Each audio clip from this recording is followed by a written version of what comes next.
Hey, you guys, this is me once again, Charlie B.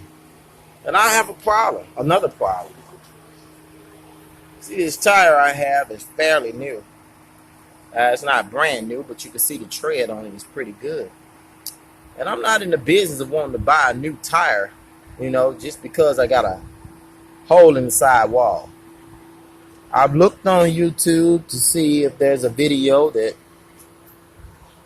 could show me how to fix it, but I couldn't find anything. But I know there's somebody out there that can help me with this. See the hole right there on the sidewall? Matter of fact, let me turn it around so you can see it better. Hole right here on the sidewall, right there where my thumb is. I figured I would reach out to you YouTubers out there and see if you got an idea or a way that it could be fixed. Once again, this is Charlie B. And I know together we can fix it.